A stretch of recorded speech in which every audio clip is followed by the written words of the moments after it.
தினம்தோறும் விளக்கேற்ற நல்ல எண்ணெய் இதயம் நல்லெண்ணெய்.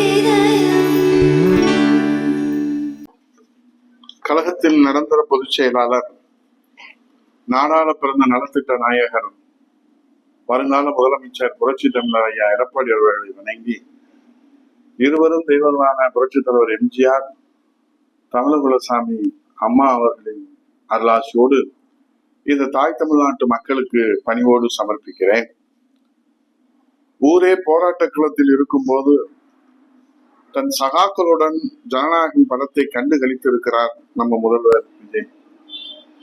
இது என்ன தேச குற்றமா என்று விஜயின் தம்பிகள் கேட்டுக்கொண்டிருக்கிறார்கள். மாநிலம் முழுவதும் மாணவர்கள் போராட்டத்தில் ஈடுபட்டு இருக்கும் நிலையில ஜனநாயக திரைப்படம் வெற்றி பெற வேண்டும் என்று மண்டியிட்டு மண்சோறு சாப்பிட்டு இருக்கிறார்கள் விஜய் வளர்ப்பிலே வந்த தம்பிமார்கள். நீட் தேர்வு வினாத்தாள் கசிவுக்கு எதிரான போராட்டத்திற்கு ஆதரவாகவோ எதிர்ப்பாகவோ இதுவரை கருத்து சொல்லாமல் இருக்கிறார் நம்ம முதல்வர் விஜய் அவர்கள். ஒருவேளை ஜனநாயகன் திரைப்படம் இந்த நீட் போராட்டத்தினாலே ஊத்திக்கிடுச்சோ பிளாப் ஆயிடுச்சோ என்கிற கவலையில இருக்கிறாரோ என்னவோ நம்ம முதல்வர் விஜய் அவர்கள். 2 நாளா தலைமைச் செயலகத்திற்கு வரவில்லை. இனி எப்ப முதல்வர் தலைமைச் செயலகம் வருவார், தாவேக அரசின் நிலைப்பாட்டை உறுதிபட தெரிவிப்பார் என்பது பொறுத்திருந்துதான் பார்க்க வேண்டும். எது எப்படி போனாலும் சரி, நாடு எதிர்கொண்டிருக்கிற மிகப்பெரிய வறட்சி பேரிடர் குறித்து உரிய கவனம் செலுத்துமா தாவேக அரசு என்பதுதான் இன்றைக்கு நாட்டு மக்களின் மிகப்பெரிய கவலையாக உள்ளது. ஏனென்று சொன்னால் தமிழக அணைகளின் நீர் இருப்பு வேகமாக குறைகிறது. பல ஆண்டுகளுக்கு பின்பு மிகப்பெரிய கடுமையான வறட்சியை சந்திக்க போகிறது தமிழகம்.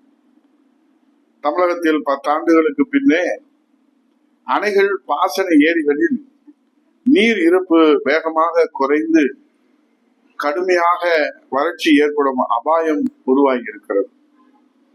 தமிழக நீர்வளத்துறை பராமரிப்பில 90 அணைகள், 14,141 பாசன ஏரிகள் உள்ளது நாம் எல்லோரும் அறிந்த ஒன்று.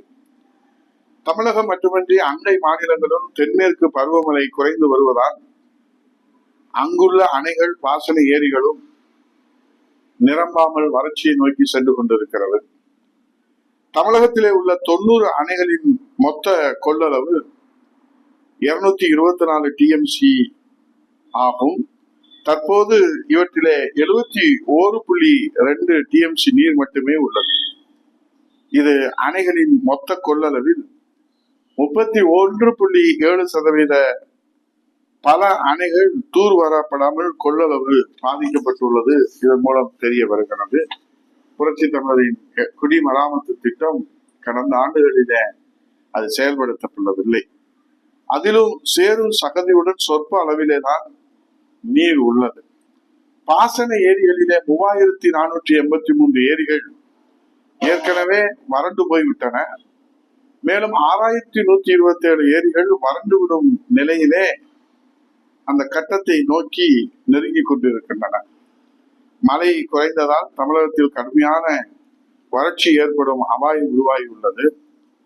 எல் நினோ எனும் காலநிலை மாற்றத்தால் அரியலூர், தர்மபுரி, திண்டுக்கல், கிருஷ்ணகிரி, நாமக்கல், நீலகிரி, பெரம்பலூர், ராமநாதபுரம், திருச்சி, திருப்பத்தூர், வேலூர், விருதுநகர் மாவட்டங்களில் கடுமையான வறட்சி ஏற்படலாம் என மத்திய அரசு ஏற்கனவே எச்சரித்துள்ளது. அதற்கேற்ப அணைகள், பாசன ஏரிகளில் நீர் இருப்பு குறைந்து வருகிறது. மேய்ச்சல் நிலங்களும் காய்ந்து கிடப்பதால் கால்நடைகளுக்கான தீவன பற்றாக்குறையும் அபாயகரமாக நிலையிலே இருந்து வருகிறது. இந்த நிலையிலே தான் நம்முடைய நீர்வளத்துறை அமைச்சர் அவர்கள் மேகதாது குறித்து கேள்வி எழுப்பினால் வாய் திறக்க மறுக்கிறார். காவிரியிலே தண்ணீர் திறந்து விடவில்லை, ஜூன் ஜூலை மாதத்திற்கான உச்ச நீதிமன்ற தீர்ப்பின் அடிப்படையிலே என்று கேள்வி கேட்டால் வாய் திறக்க மறுக்கிறார். இப்போது பாசன ஏரிகளிலும் அணைகளிலும் நீர் குறைந்திருக்கிறத வறட்சியை நோக்கி அபாய கட்டத்திற்கு சென்று கொண்டிருக்கிறது தமிழகம் என்று கேட்டால் அதற்கும் வாய் திறக்க மறுக்கிறார்.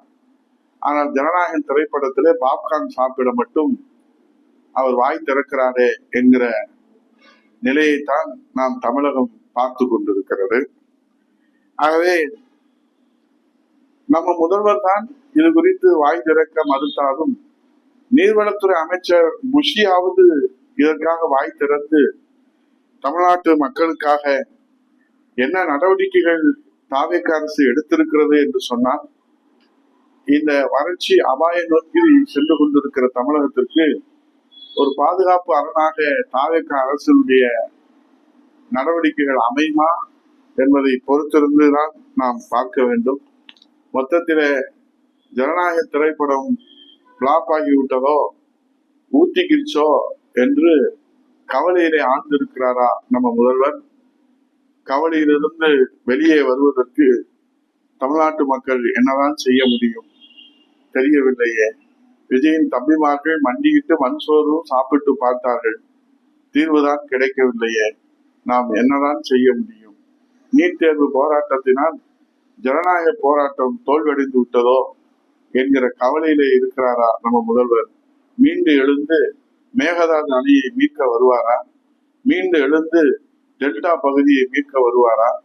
மீண்டு எழுந்து எலி கடித்ததனால் விரலை காணவில்லை என்று சிகிச்சையில் இருக்கிற அந்த தாயின் கண்ணீரை துடைக்க வருவாரா? மீண்டு கவலையிலிருந்து மீண்டு எழுந்து இன்றைக்கு அருணாச்சலம் என்ற இளைஞர் காவல் நிலைய பாதுகாப்பிலே உயிரிழந்திருக்கிறாரே, அதிலிருந்து அந்த தாயின் கண்ணீரை துடைக்க வருவாரா? எங்களுக்கு சாதி வேண்டாம், நீதிதான் வேண்டும் என்று போராடுகிற அந்த விஜயை தமிழகத்திலிருந்து காணவில்லையே என்று தேடிக்கொண்டிருக்கிறது ஜென்சி தலைமுறை. விடை கொடுப்பாரா விஜய்? நன்றி, வணக்கம்.